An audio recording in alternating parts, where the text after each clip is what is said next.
When I was a couple weeks short of my 70th birthday, I started thinking about my mother's mother, who lived to be 100, and her mother, who lived to be 102, and my father, who lived to be 90.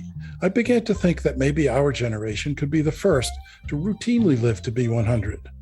When I talked about this at family dinner one night, my granddaughter, who was 5, said, "What are you going to do for the next 30 years, Grandpa?" Hello, I'm Dr. Janet Price. And I'm Gregg Kaloust. And we are Oldish. And this is our podcast, Oldish.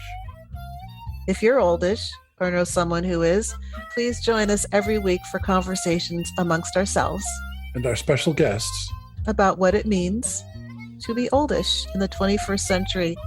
If you ever wonder whether you're getting old, you're oldish. What are you going to do for the next 30 minutes? Hi, I'm Janet, and I'm oldish. Hi, I'm Greg, and I'm Oldish. Welcome to this episode of our podcast, Oldish, Conversations on Aging in the 21st Century. Today's our guest is Mike Bryskier, who we ran into on Substack. Mike has a Substack called Aging Against My Will, which caught our attention. His most recent series in his Substack is The Idiot's Guide to Being Old, which I felt like I had to read because I'm not doing it right. Although it turns out that everything that Mike recommended you don't do as an old man, I've been doing on a regular basis, thinking that's what you're supposed to do. But anyway, Mike is here to talk to us about this and about some of the more serious side of oldishness as well as that, and whatever comes up. So welcome, Mike. Thank you. Thank you for having me. I'm genuinely excited to be here. I'm not sure if I should warn your listeners that this is, in fact, my first podcast, and my verbal filters are not exactly calibrated for this type of thing. So, a little about me. I am married to a saint of a woman who still manages to find joy in life despite living with me. We live in the Chicago suburbs with our dog, Larry. I've been retired for a while, and I'm surprised and proud to say that I'm busier than ever, and I'm actually working harder than I ever did when I was doing it for money. I think one important thing that I need to tell you is that the most influential book I've ever read is Mad Magazine's Nappy Answers to Stupid Questions. And I read this when I was about 10 years old. And though the listeners can't see it, I actually have the original edition that my mom bought for me at the grocery store. And of course, the final piece is I'm old, which I think is what qualifies me to be on your podcast. Though I appreciate you inviting me here for your next podcast. Dead, don't call me. Okay. We might try, but you never know. Our guests who have moved along. Mike, can you hear me? So I actually noticed sitting behind you a little statuette of Alfred E. Newman doing a shrug and saying, "What me worry?" I think that may be what defined our generation to a certain extent, because even Maharishi Mahesh Yogi came up with a version of that. So I'm assuming that he was a Mad Magazine follower. He said, take it easy and take it as it comes, which is basically the same thing, right? You say, "What, me worry? I don't care." It is indeed. I can't say that I follow the motto of what me worry now, because I worry about a lot of things, but I took the ethos from it of basically making fun of everything. There's nothing off limits, and that's pretty much what I bring to my writing. And I think that's part of our ethos in our podcast, is to make fun of everything in the sense of challenging, in a way, the seriousness of aging, not ignoring it or rebutting it, but also not letting it just sit there as a serious thing. So you bring comedy and humor to this process of aging. I do try. And just to get a shameless plug in, as Greg said, my Substack page is called Aging Against My Will. And it pretty much is what it sounds like, because I'm genuinely not happy about this process, this aging thing. And I certainly never agreed to it. I like to think of it as a humor publication where I observe and write about the absurdities, the humiliations, and I try to see the things that people aren't thinking about. But once they hear it or once they read about it, they go, I never thought of it that way. And again, to be clear, this is not a kind of writing where I'm encouraging people to age gracefully. I'm not trying to inspire anyone. I'm just trying to be honest about what this feels like. And for listeners who maybe haven't gotten there yet, the hint is it doesn't feel good. It doesn't always feel good. Is the way that I think I would express that. I'll take that. One of our motivations for doing this was that there was not a lot of literature or conversation around when we were younger, looking forward, or not, well, I never looked forward to it, but looking toward this stage of our lives. What I saw was people who are my age, I'm in my mid-70s, and people who are my age looked and felt and acted like they were near death. And when I got to be close to this age, I was like, wait a second, I actually feel pretty good. So, and I looked around, and many of the people that I associated with actually felt pretty good. So, generally speaking, after the knee replacement, so your knees stop hurting, and your hip replacement so you can walk up and down the stairs, after that, people were feeling pretty good. But there's not a lot of literature around it, or I thought there wasn't a lot. Through our book clubs and the substacks and the other people that we've come in contact with, there's a growing body of literature around being oldishness, as opposed to going from middle age in your 40s and 50s to old the day you turn 60, which is what I grew up thinking was the case. But the not always feeling bad is one of the things that I've discovered. It's still hard to get out of bed. And it's still the case, as my godfather always said, getting old ain't for sissies. That continues to be the case. But it's not 100% awful the way that my godfather said that it was. At least that's been my experience of it. There are some things that are better. One of the things that I always wonder about is, how did you get here? Something happened one day that caused you to not be old and retired and to take on a new enterprise, so to speak. And the Substack, I've been doing Substack for a little over a year now, and it's a new enterprise. There's a whole lot of stuff to learn about how to do it. There's a whole lot of stuff to learn about how to let people know that you're doing it. And then there's a whole lot of work to do coming up with something else to say. So how did you get here? The quick history is that about 20 years ago, I was approaching 50, and turning 50 was becoming a big deal for me. And also at the same time, my parents' health deteriorated significantly to the point where they both became incapacitated physically and mentally. And that weighed heavily on me. And I just kept having these thoughts, good and bad, about aging. And because I had this Mad Magazine sensibility, I couldn't keep some of these thoughts out of my mind, even, no matter how dark they may have been. I kind of found them funny. So I started writing a blog, Aging Against My Will. It didn't last. I couldn't keep at it. And then as I approached 65 and the magic number of being on Medicare, where that is when you are officially old. 65, Medicare, it's old. I started having more ideas about aging. I kept observing things and thinking, oh, that's funny. And the desire to restart my blog came about. I discovered Substack, and now I'm talking about it on your podcast. Well, some of the research has been done and is being done about aging and what it's about, what does it look like, and what is the most helpful for us to have a positive experience as we age. One of those characteristics is humor.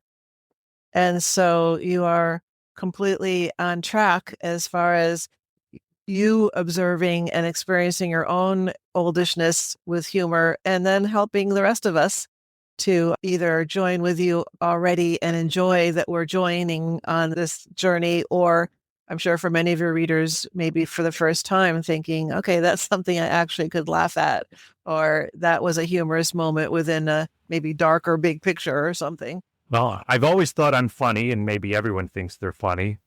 But what I'm really trying to do is I'm trying to weaponize humor against something that frankly terrifies me, which is getting old. That may sound a little dark, but it's actually helping me. I've been at this about 9 months now, I think, and I have made some pleasant discoveries. So even though I set out to do this to have fun, to find an outlet for my observations, for my wittiness, I have discovered along the way that some of the things I thought about aging, some of the beliefs that I formed decades and decades ago, simply are not correct. Which sounds lovely. As for all of us, that's the goal. Not that we're not going to get old and not that it's not scary, but I feel like there's just so much more complexity to this time in our lives than I think we were brought up to observe or witness or understand. I completely agree with that. Every month or so, I realize that I understand something that at 68, I'm embarrassed to say, how did I not know this? I've had such a short-sighted view of what it's like to get old my entire life. And I think I fell victim, just like most everyone else does, to intellectually knowing we're going to get old, or most likely. Same thing about knowing we're going to die. We know it somewhere, but we don't think it's going to happen to us.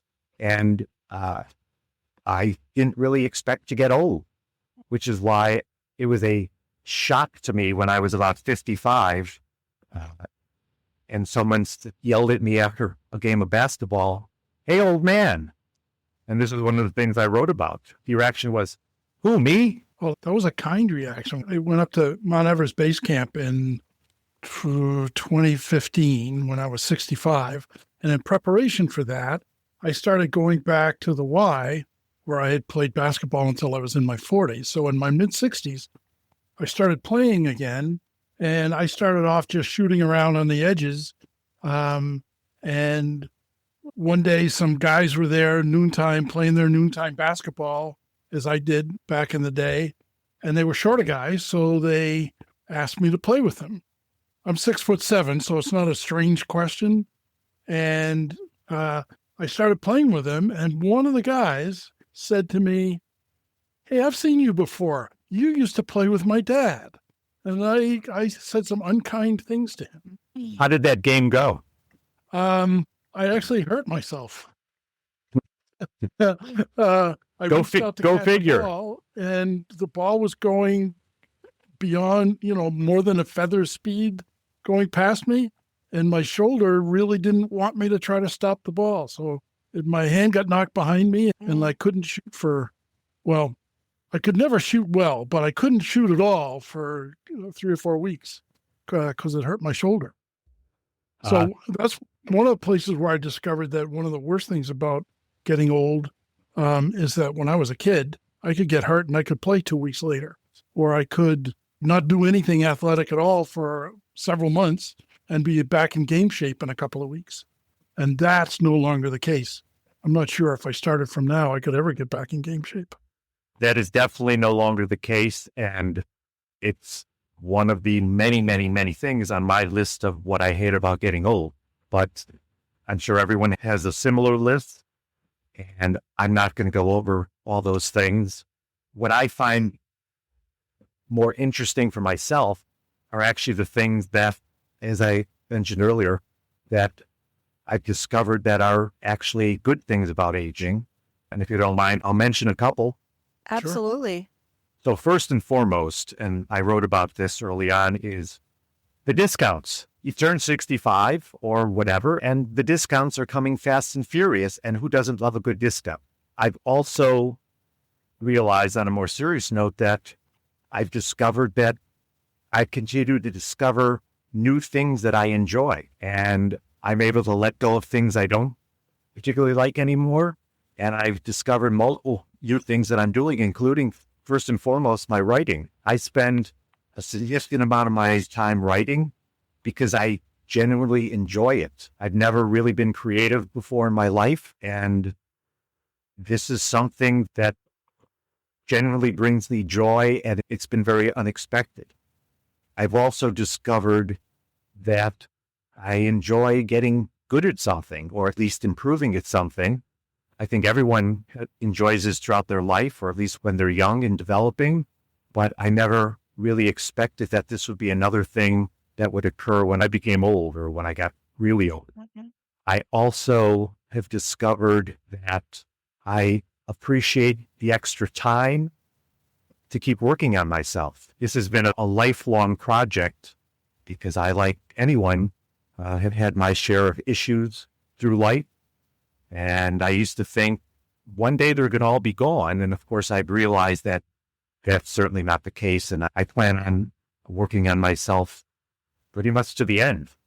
And I really appreciate the opportunity to continue being a better person, because that also makes me feel better, as opposed to when I was a younger person and I really couldn't care less about that kind of thing. Well, I am very moved by especially that last point, because that is such a gift as we age, to recognize that while we're alive, we can continue to grow and become and keep on moving towards our best self. And most importantly, to be able to continue experiencing moments of joy. And some of that can come from spreading kindness.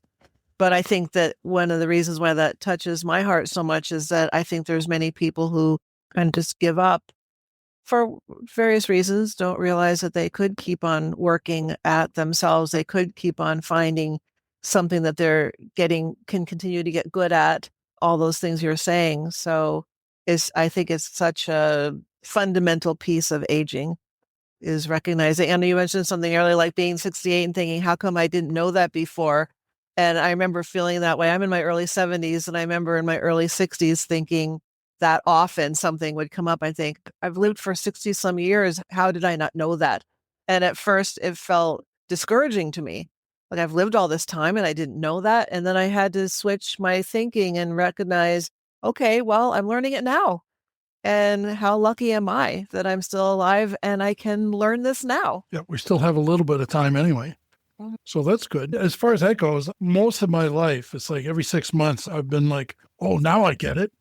How could I have been so stupid? And that, like clockwork, every 6 months or so, my worldview shifts almost entirely. A couple of things I want to comment on, Mike, that you said. One is the humor part. And my experience of learning to be funny was, I think it's one of the most common ways that young people learn to cope with bullies. And it says, I'm funny. If I'm funny, they won't beat me up, which turned out not to have been the case. But looking now, some days it feels to me like old age, like being old is a bully. You know, not oldishness, but oldness is a bully. And, you know, I wake up in the morning and it's teasing me. It's making fun of me. It's telling me I can't do something anymore that I used to. It's demanding my lunch money, that sort of thing. So approaching that with humor and acceptance and a little bit of kindness turns out to go a long ways.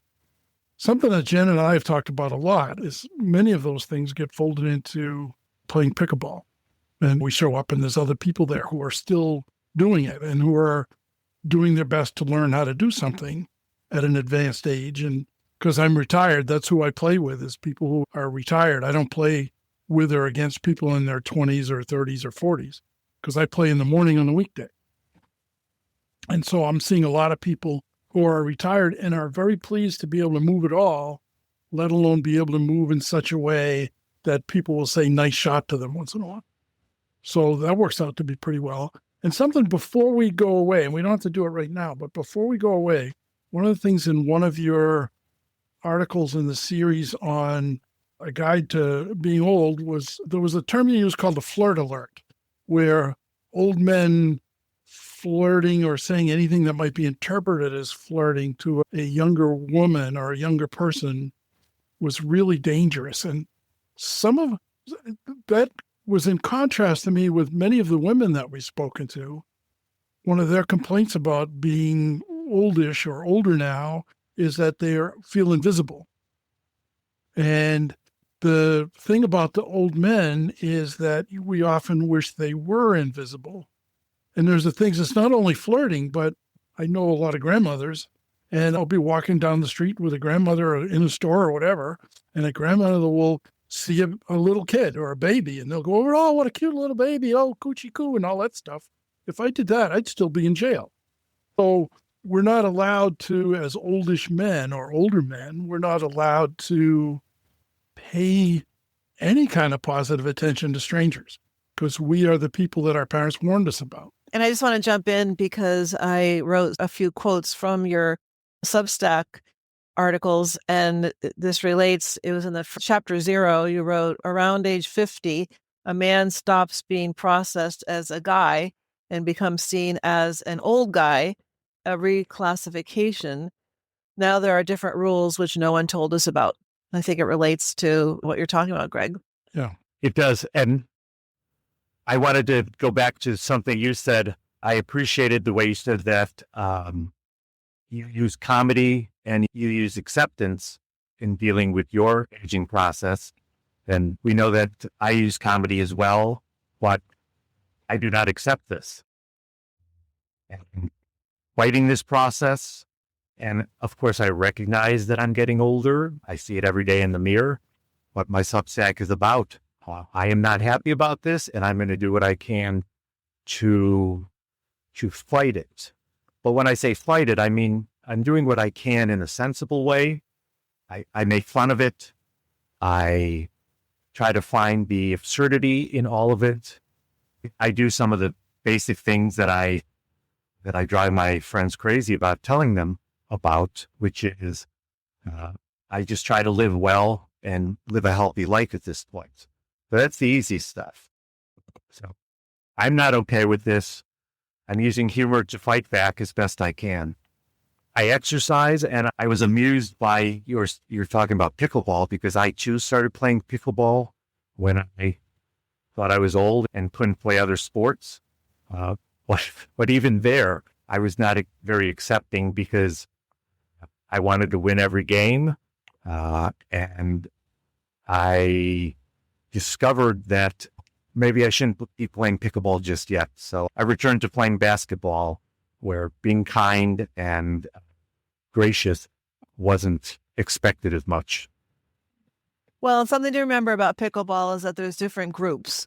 So there are the really competitive pickleball players, and then there's the group that's just, I'm here to have fun and have a good time, and I kind of care if I make a point and get it over the net, but it's forgotten the next minute because I'm just having a good time. So, which is good to keep in mind, except that also runs counter to my ongoing desire. I still want to be good at what I'm doing.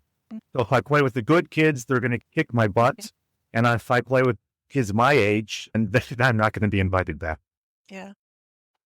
Well, I really appreciate you having a stand about not being happy about aging.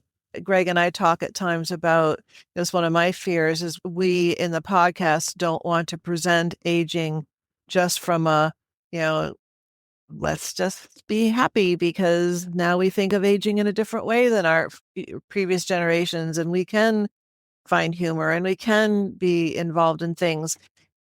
And there is a basic sense for many people, I think, if not everybody, of just being angry and not wanting this to be true or this trajectory to go forward. And I think it's really important to say that out loud. So I appreciate that you are saying that. I do find it helpful to acknowledge this. I'm not angry about it, though. I'm just not happy about it. Okay. I try to be very careful in how I use my words now, because I'm trying to convey very specific ideas and thought.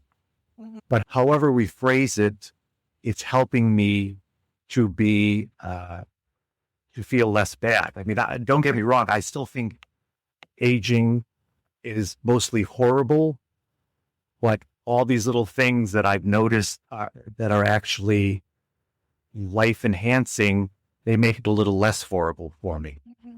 I don't believe in the bromide that aging is better than the alternative.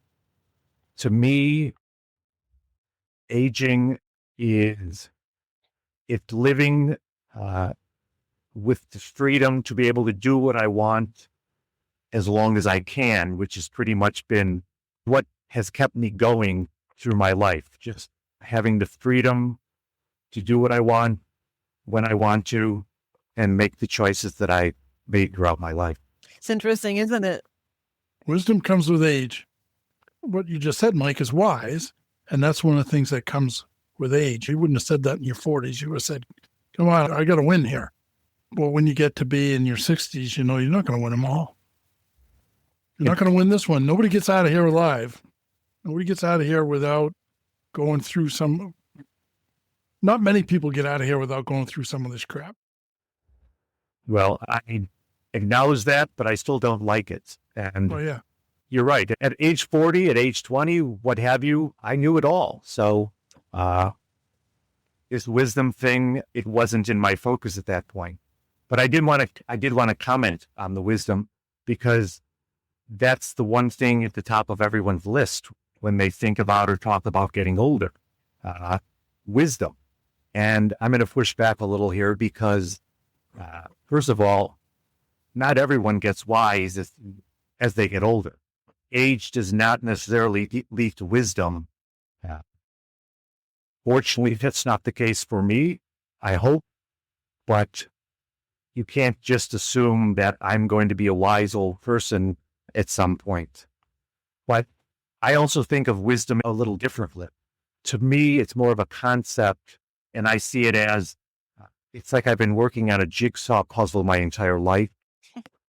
And in the last handful of years or so, most of the pieces have finally been put in place. It's only recently that I'm now, I think, better able to see the image that's there, but which actually represents the big picture in my life. Can you describe that puzzle? What does it look like? I don't think I can describe the puzzle, but it provides me with, it's not as if there's an image there that's giving all the answers, but it's more like everything is now starting to connect. So something I understood about topic A, now I'm able to connect that through topic C to M, and then have a better understanding of when I'm trying to figure out what's going on with X, Y, and Z. So it's more of a connecting the dots, though I think of it as puzzle pieces. It's interesting because I love that, and I tend to think of our life journey as a tapestry, and that is, I don't think I made this up. I think I read it somewhere a long time ago, but almost like this tapestry is following along, maybe over our heads, and that as things come along, they get added to the tapestry, and then even there might be a hanging thread, and that might be something that isn't quite woven successfully into that tapestry, but eventually it does, hopefully, with whatever needs to happen to make that happen. But that ultimately all the things that happen in our lives end up in this beautiful tapestry, and we can look at it and say, oh, this is what it's looking like so far, and it still isn't completed, but I can see what it looks like so far. And that's why I asked that, because I was thinking for my tapestry, I don't have a specific image, but I have this sense of colors, and there might be some dark colors or whatever, but that represents an important moment in my life or a time in my life that's part of my life. It's part of that tapestry. And whatever we call it or however we picture it, to me, this is the foundational benefit of getting older. I genuinely am thrilled to be able to be at this point and finally understanding things, finally seeing things more clearly. One thing I've noticed in recent years is that I've become more forgiving of my parents. They were both very flawed people. They created a flawed kid.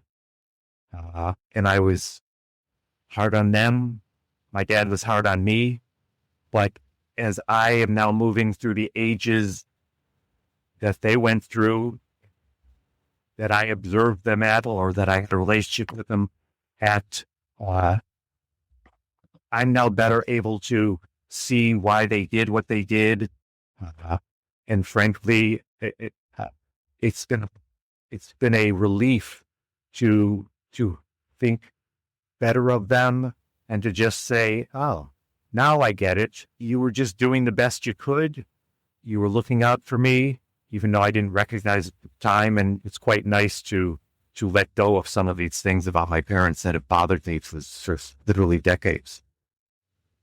That's a good place to get to. I've been working on that myself over the years. And what you said about a flawed human being, I had a revelatory moment in the rain on the side of the road in Ireland in 1967. No, in 2017, which is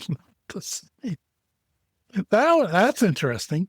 I wish I had this revelation in 1967, my life would have been a lot, but I was not speaking to my parents in 1967, so it couldn't happen then. Was that this thing came through my head was that I'm not a screw up. I'm a flawed human being. And then my other brain said, that's redundant. So once I had that realization, I could see that my parents were also flawed human beings. My kids are flawed human beings. My grandchildren are not. But at least it hasn't manifested itself yet.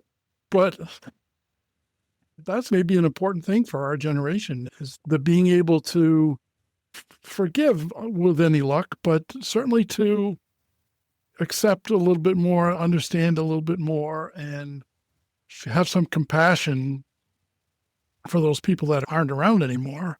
But I'm still left with a question. My parents always used to say to me, or not always, but fairly often would say to me, this is going to hurt us more than it's going to hurt you. And I never found out whether that was true or not. I assumed that they were lying to me because they knew it was going to hurt like hell, whatever it was that they were going to do. But I never found out from them later on in life whether it actually did hurt them more than it hurt me, or was that just something you say to distract at the last second there? I don't know. So what you said about wisdom, I think, is so important, Mike, as far as that you said it's not an assumption that everyone as they're aging becomes wiser.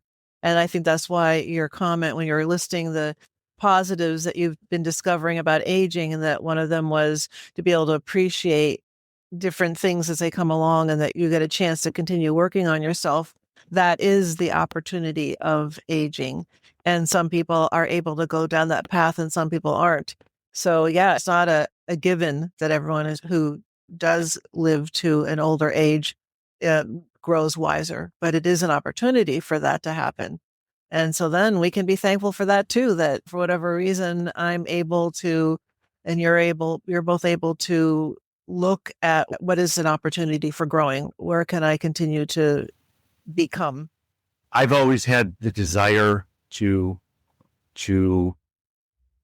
fix myself, to fix my flaws. I recognized that I needed work from an early age.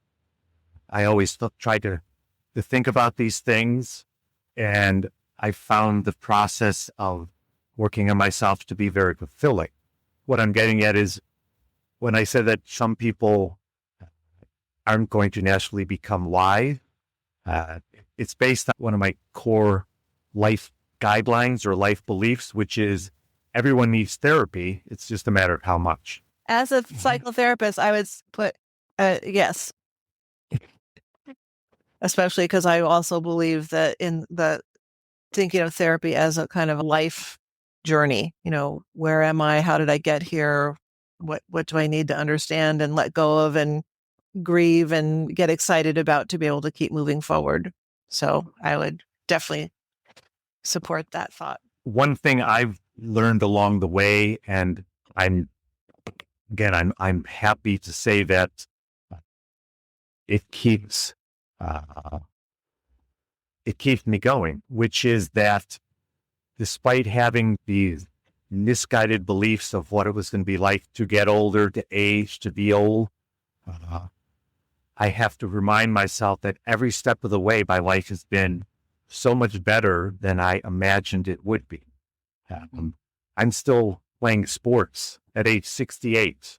It wasn't even conceivable that I would be doing this at this time in my life. Of course, I didn't realize I would get to be this age either, but I always remind myself, don't worry so much about things.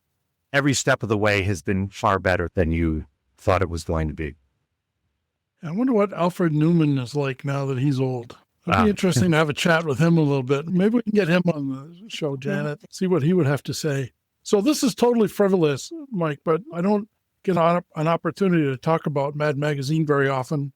Can you pick out of all of the, and I read Mad Magazine religiously, I think literally religiously when I was a kid. Can you pick out a thing that's had specific influence, or perhaps the most influence, or something that stayed with you from Mad Magazine?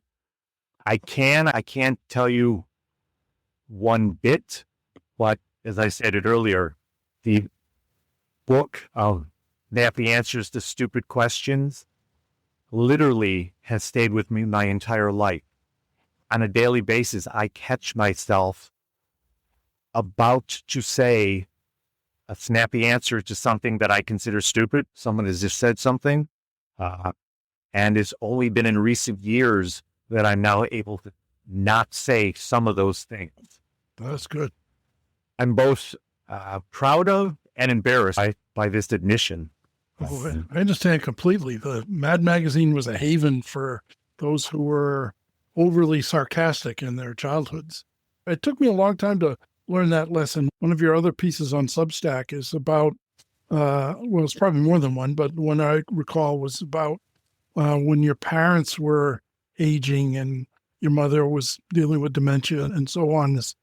That snappy answers. My mother said to me, and this was shortly before we realized that she was becoming demented.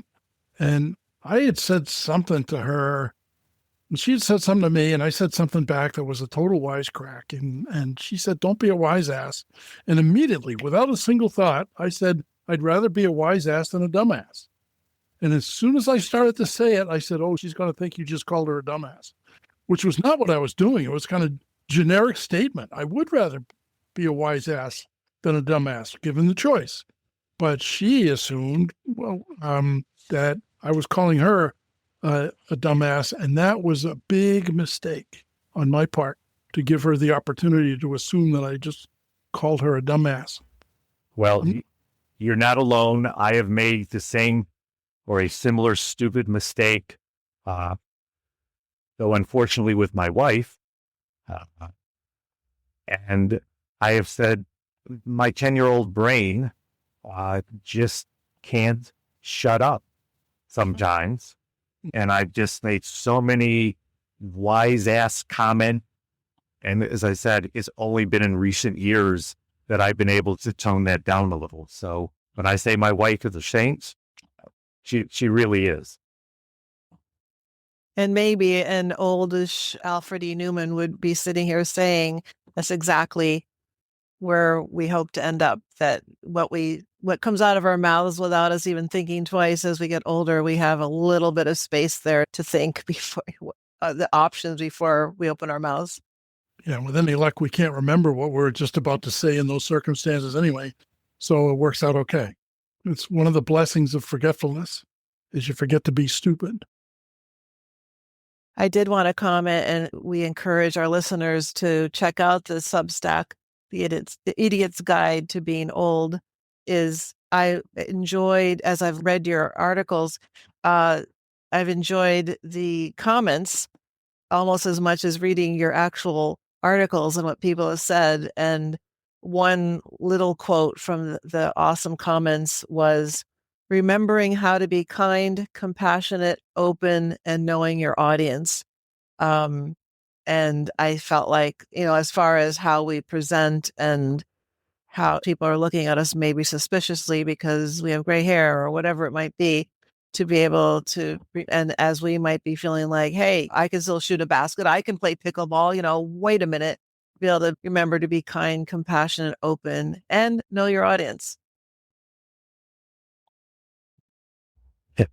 Yes, I appreciate the comments that I get. It reminds me that someone's reading it, and I truly do appreciate that people take the time to read my writing.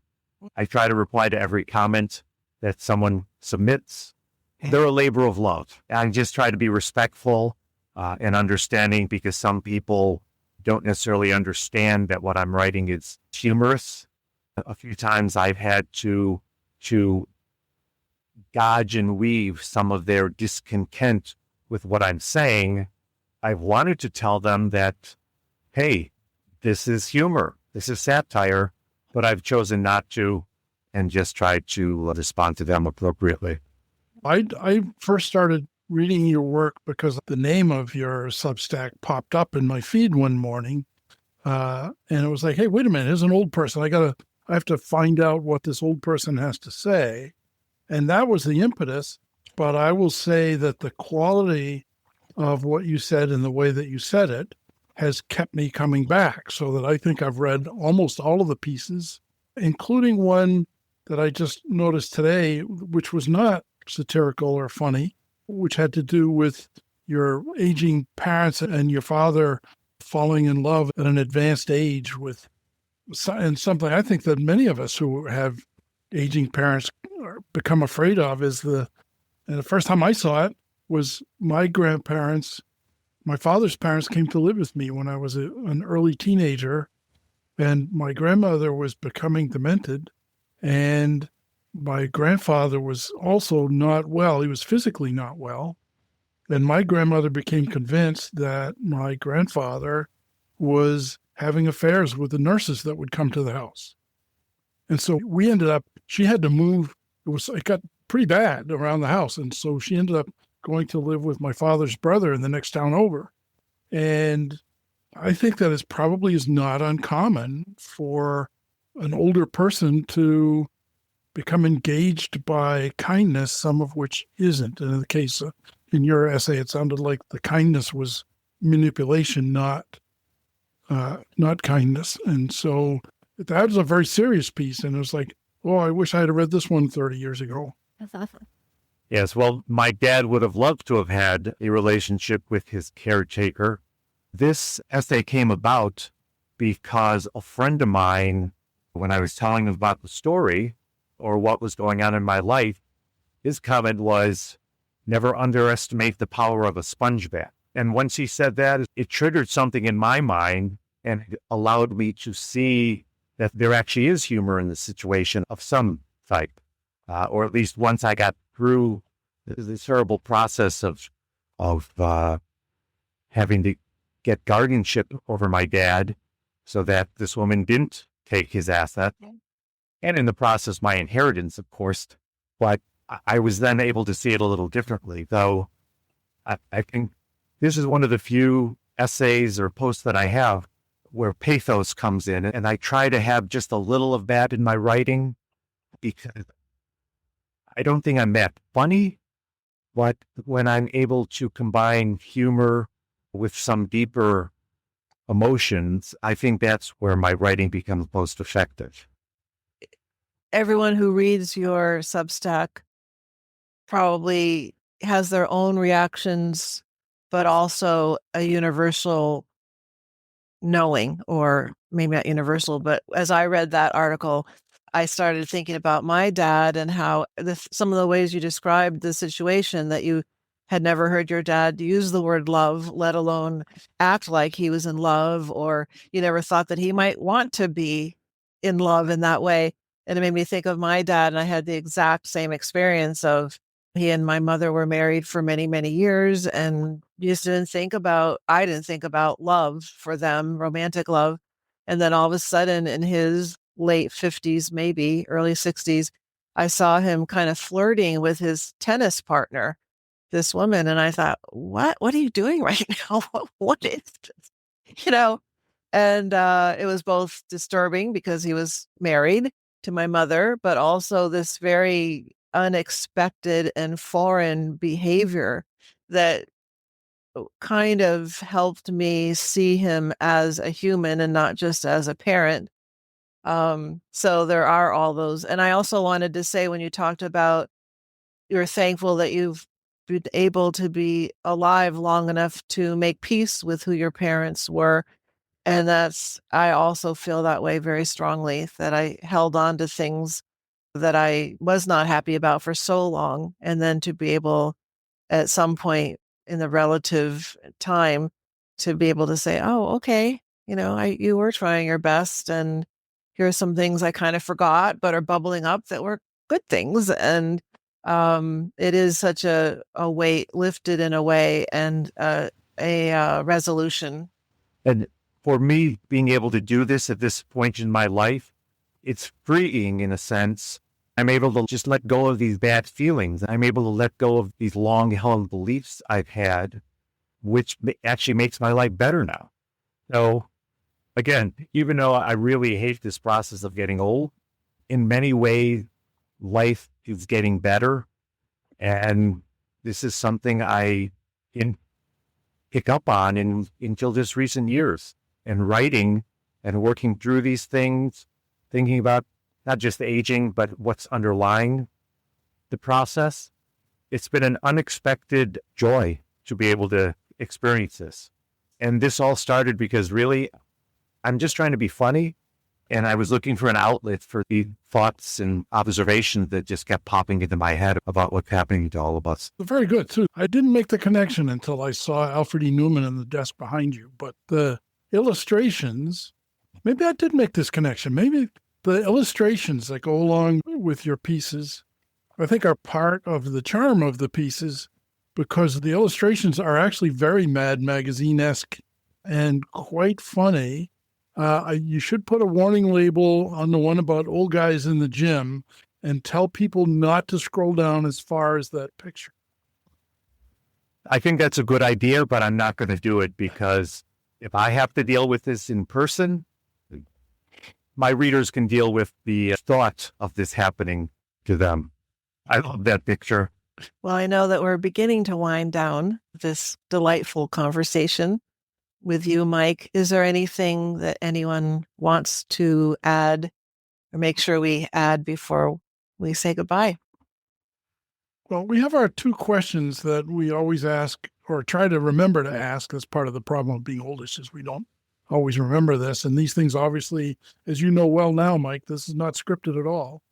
But we started off asking our guests 2 questions toward the end, and you actually have answered them pretty thoroughly, but maybe just to put a fine point on it to answer them specifically. Our 2 questions are, in your oldishness, what excites you about getting older? And also, what scares you about getting older?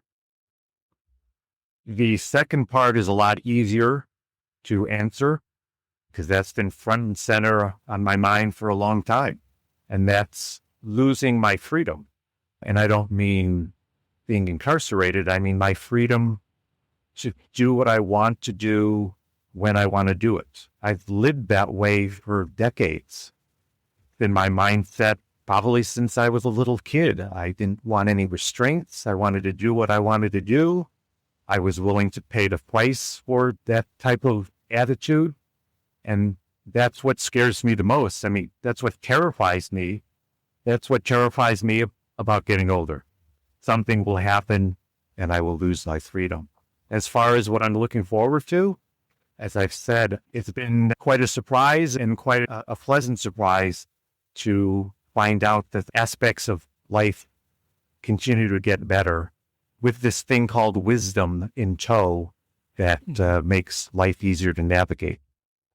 I have to say that what comes to my mind is the Beatles song, "Getting Better All the Time." I don't know if they were thinking at all about aging, but it definitely relates. Will you still love me? What was it? Will you still need me? Will you still feed me when I'm 64? That's right. Yeah. That was specific. Yep.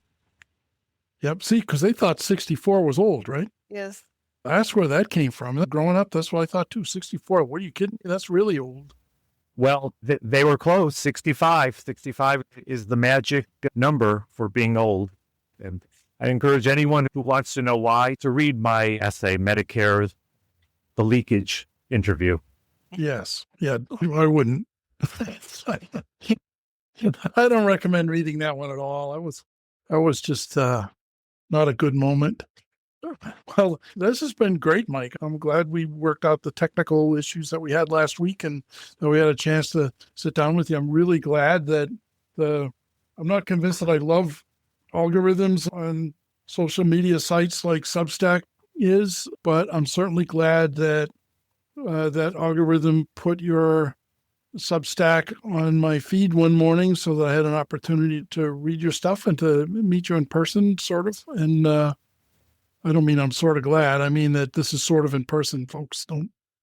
I can hear my kids saying, "Dad."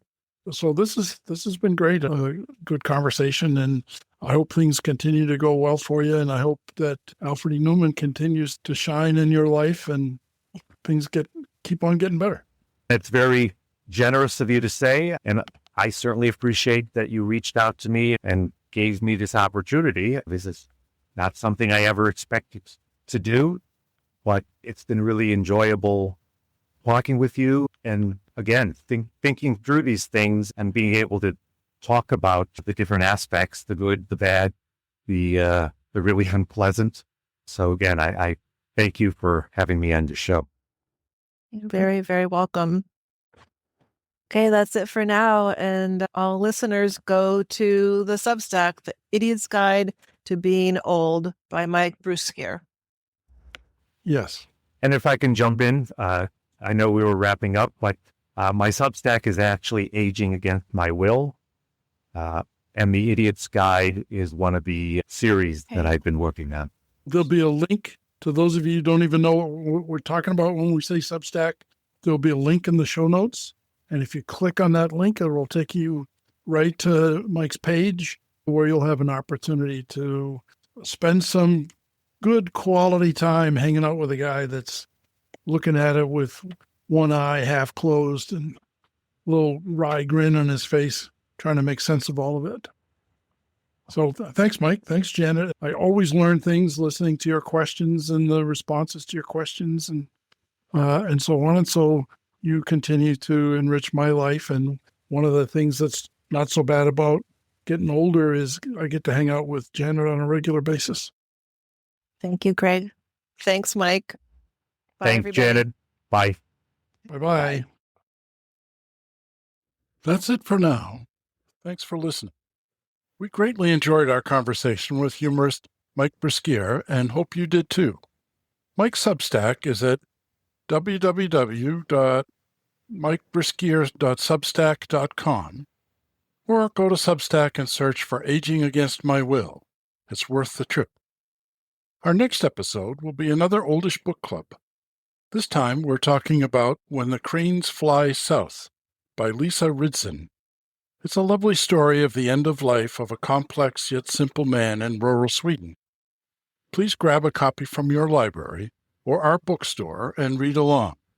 Our bookstore is at bookshop.org/shop/oldish. Next up after that is our 4th anniversary episode. Imagine that. And don't forget to love everybody. You can leave comments or requests for topics or guests on this or other episodes at www.oldish.me. There's a link there too if you've wondered how you can help support our podcast. If you like what you heard today, please tell a friend and rate and review our podcast on Apple Podcasts or wherever you listen to podcasts.